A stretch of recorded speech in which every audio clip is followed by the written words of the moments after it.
పేరు గట్టి. నా పేరు రామచంద్ర అండి, మామూలు ఆడుతున్నాను గట్టిగా. అయితే మేము ఇప్పటిదాకా అంటే ఎక్కడ లాస్ట్ గవర్నమెంట్ ఇచ్చింది ఇప్పటిదాకా ఏమంటే నోటిఫికేషన్ మొత్తం కంప్లీట్గా అనేది. ఎందుకొరకు చేస్తున్నాం మీరు సెక్రటరీ ముట్టడి? ఎందుకంటే జాబులు ఏం లేవు కాబట్టి ఇప్పటిదాకా మేము చేస్తున్నాం ముట్టడికి. ఇప్పుడు గత ప్రభుత్వం చేయలేదా? ఏం చేయలేదు కదా, లాస్ట్ ప్రభుత్వం చేసింది, లాస్ట్ ప్రభుత్వం చేసింది అది. ఈ ప్రభుత్వం ఇప్పటిదాకా ఏమీ లేదు నోటిఫికేషన్ ఇప్పటిదాకా. ఇంకా వాళ్ళు వేసింది మొత్తం 11,000 జాబ్స్ వేసిన వాళ్ళు ఇప్పటిదాకా. వాళ్ళు జాబ్ చేసింది ఇట్లా. ఇంకా సీఎం ఏమంటుందంటే ఇంకా మొత్తం 6,000 వేసినామని అంటారు వాళ్ళు ఇప్పటిదాకా. వాళ్ళు వేసిన మొత్తం ఇంకా 11,000. మేము మహబూబ్నగర్ నిరుద్యోగుల నుంచి మాట్లాడుతున్నాము.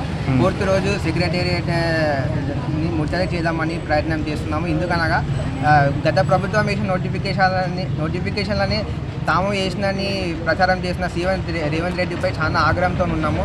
అసలు మా నుంచి గెలిచిన సీఎం అసలు మా పైన కరుణ చూపడంతో అసలుకి ఇందుకు ఈ సీఎంని ఎంచుకున్నామని చాలా వివిధ రకాలుగా బాధపడుతున్నాము. మా శోభ ఖచ్చితంగా సీఎం రేవంత్ రెడ్డి గారు ఆలోచించి మాపై దృష్టి భావించాలని.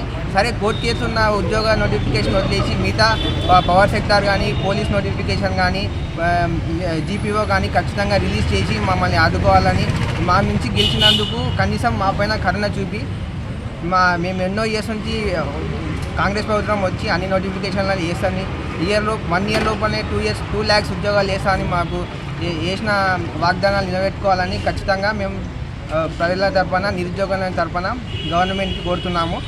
మా ఎమ్మెల్యే సార్ని కూడా కోరుతున్నాము. సార్కి వినతి పత్రం ఇచ్చాము. సార్ సీఎం దృష్టికి తీసుకెళ్తానన్నారు. వెంటనే సార్ నోటిఫికేషన్ వేసి మమ్మల్ని ఆదుకోవాలని కోరుతున్నాము. ఓకే.